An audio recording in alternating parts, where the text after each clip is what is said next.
Éternel notre Dieu, nous te louons, nous magnifions ton nom présent au milieu de nous.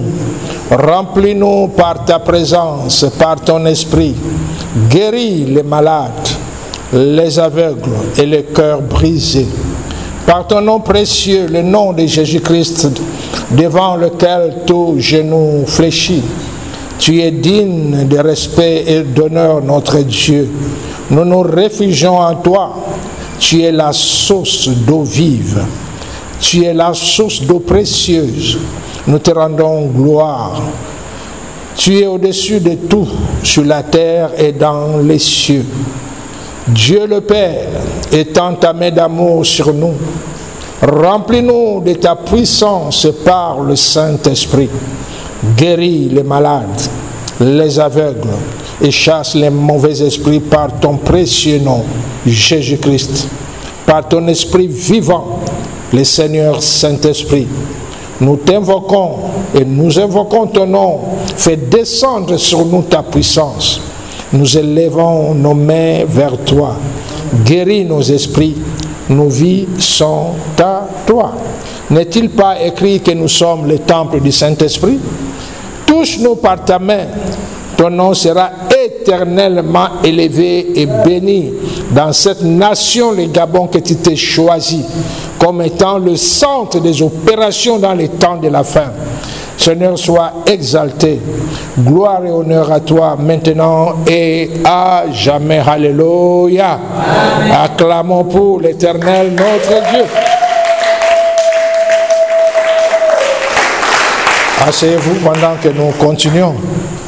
Je rends toute la gloire à l'Éternel pour ses bienfaits, pour son amour infini, pour sa fidélité envers nous, même si nous sommes fidèles, lui reste fidèle. Alléluia. L'Éternel notre Dieu, il est le Dieu de gloire, il est le Dieu merveilleux que nous élevons, que nous magnifions, que nous adorons à tout moment. Bien-aimés, j'aimerais partager avec vous ce que le Seigneur nous a instruit. Nous étions le 25e jour de ce 6e mois où le Seigneur nous a parlé par la bouche de son serviteur, le patriarche Moïse, sur la compassion. La compassion, alléluia.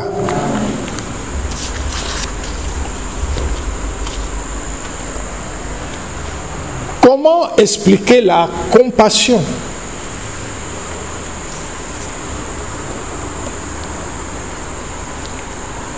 Souvent, ces mots peuvent être confondus avec l'amour. Ça peut être confondu avec la miséricorde ou la bonté. La compassion, bien-aimé, sentiment qui incline à partager les maux et les souffrances d'autrui. Ce sentiment dans le cœur, sincère, qui pousse une personne à chercher à partager la souffrance de l'autre. Souvent, il arrive de confondre soutenir une personne et partager la souffrance de la personne. C'est deux situations carrément différentes. Alléluia. La plupart des temps, en général, lorsque un de nous est dans les défis, ça peut être la santé, ça peut être autre, nous allons le soutenir dans la prière. Alléluia. Et d'une façon ou d'une autre, nous nous mettons à intercéder, nous nous mettons à prier, nous nous mettons à parler à Dieu concernant notre bien-aimé. Cela est différent de la compassion. La compassion nous pousse non à soutenir seulement la personne, mais à partager la souffrance ou le fardeau de la personne. Je vous ai déjà raconté Je vous ai fait témoignage de mon épouse. Je crois que c'était en 1993-14. Elle souffrait atrocement de maux de genoux. J'ai passé le temps dans la prière pour elle. À tout moment où j'étais dans mon temps de prière, j'ai présenté mon épouse. J'ai parlé au Seigneur pour sa guérison, pour sa restauration. Et un jour, au petit matin, quand je me suis levé pour le temps de prière, j'entends la voix qui me parle clairement comme vous m'entendez. La voix me dit, porte son fardeau. Et j'ai répondu, oui Seigneur, c'est ce que j'ai fait. Elle a dit non. Tu la soutiens dans ce qu'elle vit, mais tu ne portes pas son fardeau. Elle dit, ben, j'ai écouté, mais je n'ai pas compris. Et pendant que j'attendais, je vois une image. La tablette qui est dans mon petit salon en Kebazingo, c'est lourd. Je vois l'image, elle tient là-bas, je tiens de l'autre côté et nous soulevons ensemble. Elle dit, là maintenant, tu portes son fardeau, vous partagez, tu l'aides à soulever ce qu'elle vit. Tandis que quand tu soutiens, tu la soutiens dans la prière, tu pries que je lui donne la force de supporter ce qu'elle vit. On est ensemble? Donc soutenir une personne qui est malade, qui est dans certaines situations, c'est de demander à Dieu de donner la force, l'énergie nécessaire à la personne de faire face à ce qu'elle traverse. Maintenant, partager le fardeau de la personne est différent. C'est-à-dire, tu viens, tu mets la main et partager. Ça, c'est la compassion. Ah, je suis resté tranquille. Et j'ai dit, Seigneur, tu veux dire que je dois prendre ce qu'elle souffre à moi.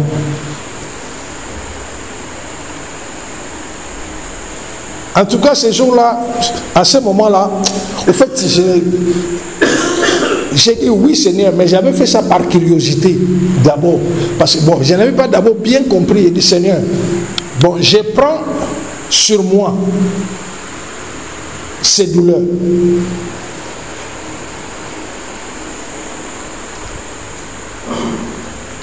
Et puis, j'ai marqué, j'ai terminé mon temps de session avec le Seigneur. Ça passait un jour, ça passait une semaine, il n'y avait rien. La semaine qui suivait, je voulais, le petit matin, je sors pour descendre du lit. J'ai eu mal au genou. Aïe! Je me dis, qu'est-ce qui se passe? Là, j'ai oublié la prière. Je dis, qu'est-ce qui se passe? J'avais tellement mal au genou. Je dis, c'est quoi? J'étais en train de réfléchir. C'est là où la pensée part dit, là maintenant tu portes le fardeau de ta femme. Et ce jour-là, elle s'est réveillée le matin, bien. Ah, je lui ai dit, mais ça va, oui. Elle n'avait pas plus mal.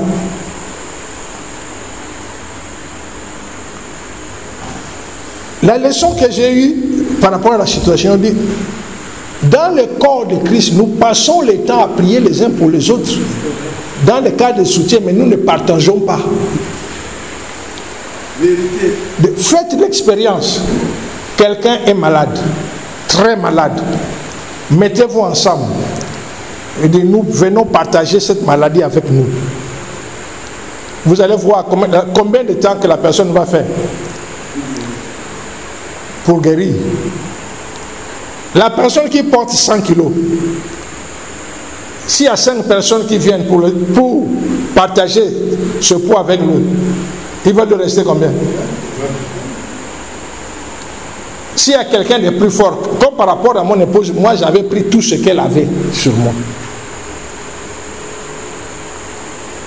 Et avec ma force, l'aide du Saint-Esprit, quelques semaines après, le mal est parti. Elle était restaurée. Moi aussi, j'étais restauré. Alléluia.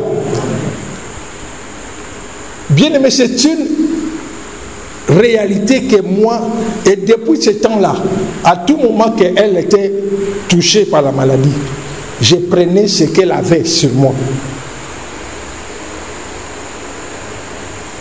Il n'y a pas de plus grand amour que de donner sa vie pour les personnes qu'on aime. Alléluia. En 2002, quand il a fait la crise de l'AVC, elle était dans un état où il n'y avait vraiment pas d'espoir. On l'a amenée à l'hôpital. Elle était inconsciente dans le... J'étais en train de réfléchir, Seigneur, c'est elle qui s'occupe des enfants. Moi, souvent, à l'époque là, j'étais pasteur à la chapelle de Vainqueurs International. Je sors le matin, je viens que le soir. C'est elle qui pratiquement gère la famille. Si elle part maintenant, qu'est-ce que je vais faire? Je me suis mis à genoux, j'ai dit, Seigneur, bon, je donne ma vie à sa place. Je donne ma vie à sa place.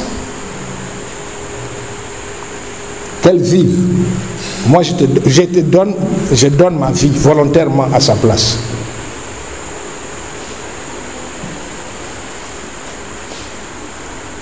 Après, le Seigneur dit, parce que tu as fait cela,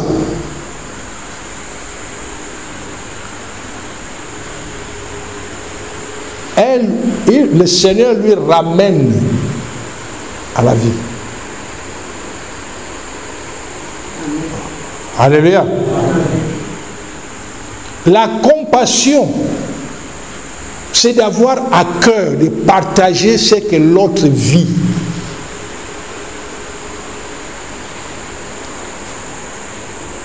C'est d'apporter le nécessaire pour soulager la situation de l'autre. Ce qui est différent de soutenir par rapport à la prière, de se tenir dans l'intercession. On est ensemble? Le psaume 103, verset 13-14, la parole de Dieu nous dit, comme un père a compassion des enfants qui les servent, alléluia, l'Éternel a compassion de ceux qui les craignent, car il sait de quoi nous sommes formés. Il se souvient que nous sommes poussière. Matthieu au chapitre 9, le verset 35 à 38. La parole de Dieu nous dit, Jésus parcourait toutes les villes et les villages, enseignant dans les synagogues, prêchant la bonne nouvelle du royaume et guérissant toute maladie et toute infirmité. Voyant la foule, il fut émis de compassion pour elle, parce qu'elle était languissante et abattue. Alléluia. Comme des brebis qui n'ont point de berger. Alors, il dit à ses disciples, la moisson est grande, mais il y a peu d'ouvriers. Priez donc le maître de la moisson d'envoyer des ouvriers dans sa moisson. Alléluia. Et nous avons aussi l'histoire dans Luc 7, 12 à 15. Lorsque Jésus fut près de la porte de la ville, voici, on portait en terre un mort, fils unique de sa mère, qui était veuve. Il y avait avec elle beaucoup de gens de la ville. Le Seigneur l'ayant vue, il fut ému de compassion pour elle et lui dit, ne pleure pas. Il s'approcha et toucha le cercueil. Ce qui le portait s'arrêta. Il dit, jeune homme, je te le dis, lève-toi. La mort s'assit et s'est mis à parler. Jésus le rendit à sa mère. Alléluia. On est ensemble? C'est quoi l'esprit de compassion? C'est une forme d'empathie axée sur la reconnaissance de la douleur et de la souffrance de l'autre. Il ne s'agit pas seulement de ressentir quelque chose de la peine de l'autre, mais bien de mettre en œuvre ce qui peut soulager sa souffrance. Alléluia. Mais bien aimés, le Seigneur, en nous donnant cet enseignement par la bouche de son serviteur Moïse, le Seigneur nous a dit, je vous prépare, non pour être des personnes compatissantes, non pour être des personnes qui partagent dans le sens de compassion, aider quelqu'un, mais le Seigneur dit, je vous prépare à devenir des personnes compatissantes, que la compassion devienne un caractère pour vous. Le Seigneur nous amène à épouser la compassion comme étant faisant partie de nous. Rappelons-nous, il nous prépare, il nous équipe de manifester son amour. Nous sommes la continuité de son amour. Nous sommes la continuité de sa puissance. Nous sommes la continuité de son autorité. Voilà, maintenant, il nous amène à avoir la compassion comme lui. La compassion non seulement par rapport aux gens que nous connaissons, que tu peux compatir à quelqu'un, tu le connais. Il dit la compassion pour tout être vivant, pour tous les hommes, pour toute la création. Alléluia. La compassion pour ce qui est des règnes animales, des règnes minérales, des règnes végétales, des règnes humains. Avoir la compassion. Il dit ça doit devenir en nous un caractère. Cela fait partie des missions qu'il nous a données. Il nous a mis à part en nous donnant l'autorité qu'il est en train de nous donner, le pouvoir que nous avons déjà, l'amour qu'il nous apprend. Maintenant, il nous amène à la dimension de la compassion. Quelle est la différence entre compassion et amour? L'amour cherche le bien-être de la personne qu'on aime. Alléluia. La compassion, c'est de compatir, intervenir, que la personne puisse recevoir ce qui est nécessaire, soit pour en sortir de la situation, ou carrément pour pouvoir l'aider à se soulager du mal, des défis qu'elle a. On est ensemble?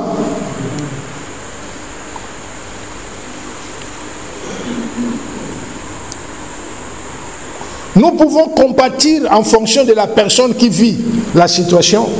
Exemple, face à l'échec d'une personne que nous aimons, nous compatissons avec elle parce que nous la connaissons. Mais ne pas compatir avec l'autre personne qui a la même situation, mais que parce que nous n'avons aucune relation. Il dit non, cela est bien pour les autres. Mais la dimension dans laquelle Dieu nous a amenés, la dimension dans laquelle il nous a déjà préparés et que nous sommes en train de nous préparer pour rentrer en action, la compassion doit faire partie de nous. Tout comme le pouvoir fait partie de nous, l'autorité fait partie de nous, l'amour fait partie de nous, il nous demande de développer à nous maintenant la compassion. Pourquoi? En mettant tous ensemble que cela forme un bloc à nous. Bien aimé, toute action que nous aurons à poser, ça sera justifié. On est ensemble? La raison pour laquelle il nous équipe, vous rappelez-vous, il y a quelques semaines, ce qu'il nous a dit, de la même façon, il nous a en train de nous équiper de son amour. Il a dit maintenant, préparons nos cœurs à voir le sang couler. Vous vous rappelez? De la même façon, il continue de nous équiper de son amour. C'est ainsi qu'il nous a, oui, il y a quelques semaines, il a dit, maintenant préparez vos cœurs à voir le sang couler. À voir le sang couler. C'est-à-dire, il y aura maintenant, il arrivera le moment où nous devons régler certaines situations en apportant la mort. Mais vu ce que nous avons comme amour et comme compassion, quand nous donnons la mort, cela est l'extrême solution. On est ensemble? Donc quand il faut donner la mort, ce sera l'extrême solution. Nous n'allons pas abuser de notre autorité, de notre pouvoir. Il nous a menés à la dimension où chaque mot qui sort de notre bouche devient une réalité. Alléluia. Bien-aimés, le jour où j'ai parlé au patriarche concernant l'histoire de notre bien-aimé Alpha Lukao, ce qui s'est passé avec l'homme qu'il avait ramené de la vie, ressuscité, et que c'était devenu, disons, un sujet de moquerie, un sujet dans les réseaux sociaux. Même les chrétiens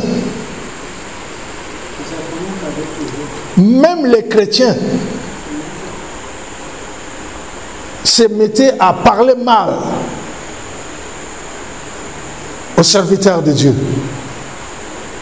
Cette situation m'avait amené à rompre la relation avec beaucoup des hommes de Dieu. Tous ceux que j'ai entendu, tous ceux qui ont parlé mal de Alpha Lukao, peu importe ce qu'ils avaient comme relation avec eux, je me suis séparé d'eux. Quand j'ai présenté cela au patriarche, en fait, il nous montre l'enfantillage qui est dans le corps de Christ. Voici les miracles qui accompagneront ceux qui auront cru en mon nom. Ils chasseront le démon. Dieu ne nous a-t-il pas donné le pouvoir de ressusciter le mort? Il dit voilà pourquoi maintenant, par rapport à notre préparation, il nous a donné autorité sur la mort. Que nous pouvons, je vous l'ai dit, il y aura des cultes, nous allons dire, dans cette rencontre, nous demandons que tout le monde amène leur cadavre. Il nous a donné le pouvoir de faire revenir à la vie des centaines de milliers de vies en même temps. Ça montre l'enfantillage. On lit la parole de Dieu, mais on ne croit pas à la parole de Dieu. Ils pensent que ressusciter des morts, c'est quelque chose de... Même les chrétiens se sont mis à parler mal à l'homme de Dieu, Alpha Lukao. C'est la raison pour laquelle, une des raisons pour laquelle Dieu nous a donné autorité sur la mort. Que face à tout cadavre qui voit les gens, je vous annonce, il y aura des services, j'ai dit, je ferai l'annonce que tous ceux qui ont des morts, les cadavres, amenez-les. Parce que ça ne sera pas question de réveiller, ressusciter un cadavre. On peut dire non, c'est ce qu'on l'avait drogué, il faut dire. Il dit même les cadavres qui sont déjà pourris, amenez. Il dit même les cadavres qu'on a coupé les coups, qu'on a décapités, amenez. Alléluia. Bien-aimés, nous passons le temps à parler de la parole de Dieu. Le Seigneur a dit, vous ferez ce que moi j'ai fait. Il a ajouté quoi? Que nous en ferons le plus grand que lui n'a pas fait. Oh, lui, il a bien ressuscité les morts, non? Il y a encore. Vous savez, souvent je dis à Sarah, qui est docteur, j'ai dit, le temps qui arrive, il est bon pour vous les médecins, les hôpitaux, préparer notre business à côté. Parce que le temps qui arrive là, quand Dieu va nous dire que ouvrez les portes, vous commencez, beaucoup des hôpitaux seront vidés. En passant seulement à côté de l'hôpital. Beaucoup des hôpitaux. J'ai dit à Sarah, il faut préparer déjà le business. Oh.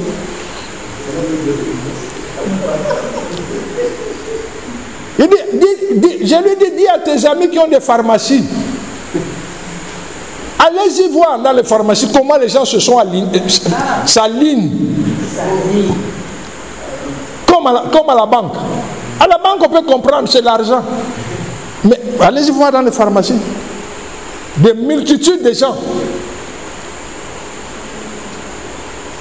Bien aimé, les temps qui arrivent, par rapport à ce que Dieu nous a donné, le Gabon sera la nation où il y aura le taux le plus faible des morts et des malades. Amen. Si cet homme, commandant Cousteau, avait dit que le monde entier doit venir s'agenouiller devant les Gabons, parce que c'est l'espérance du monde. Cet homme Cousteau qui n'est pas chrétien, combien de fois maintenant Dieu nous a montré qui est le Gabon, ce qu'il est en train de faire du Gabon. Combien de fois il nous prépare, nous sommes au Gabon. Alléluia. Aïe. Évacuation sanitaire, Afrique du Sud, en France, au Maroc. Les temps qui arrivent, les évacuations sanitaires, ça va se tourner vers les Gabon.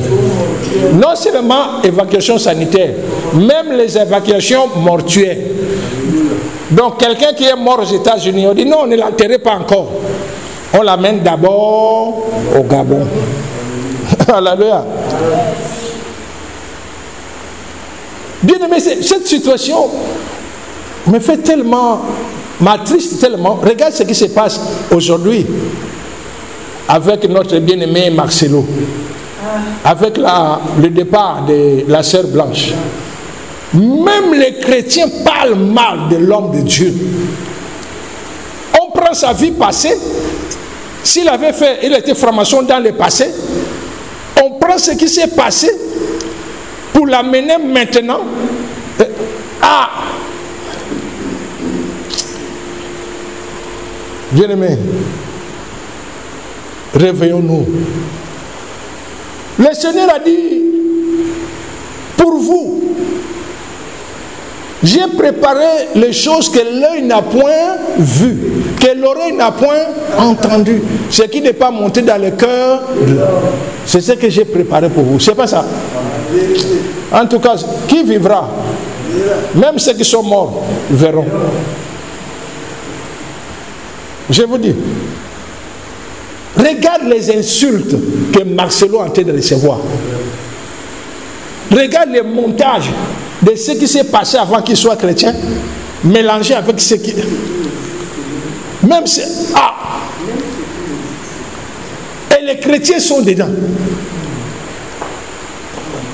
L'homme de Dieu, Christ Akilomé, son église de Niger vient de brûler. Mais je vois des chrétiens qui commentent que c'est Dieu qui l'a puni.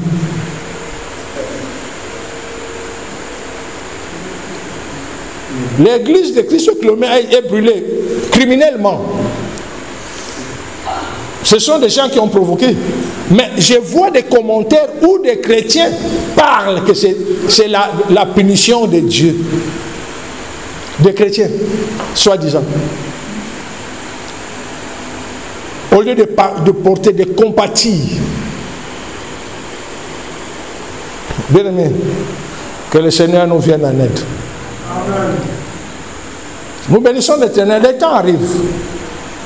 Le temps de Dieu pour nous arrive. Le monde saura qui est Dieu. Il a dit, je viens chercher une église sans tache ni une église glorieuse. C'est de là où il nous prépare de sa gloire, sa puissance. Le monde verra. Alléluia. Amen. Que le Seigneur soit glorifié. Amen. Alléluia. Bien-aimés, développons l'amour. Maintenons l'amour. La compassion pour nous qui sommes de l'unité spéciale doit devenir un caractère, doit faire partie de nous. Compatir avec tout le monde, toute la création, compatir avec les êtres, des règnes animales, des règnes minérales, des règnes végétales, combien de fois des règnes humains. Alléluia. L'amour doit être notre partage. Tu aimeras l'Éternel, ton Dieu, de tout ton cœur, de toute ton âme, de toute ta force, et tu aimeras ton prochain comme toi-même. Que cela soit notre partage. Amen. Alléluia. Amen. Acclamons le Seigneur. Il y a une question. Nous allons passer dans l'intercession. Il y a une question. Oui. Bonsoir, peuple de Dieu. Je voudrais savoir, papa, si quelqu'un a une foi faible, est-ce qu'il peut demander de porter la souffrance d'une autre personne? Quelqu'un qui a une foi faible. Mais à partir du moment où tu te connais, au fait, porter la souffrance d'une autre personne, tu peux déterminer, Seigneur, je veux participer à sa souffrance. Donne-moi ce que je peux supporter. Voilà. Le Seigneur qui connaît ton niveau saura quel degré, quelle quantité de souffrance t'est donné. Voilà.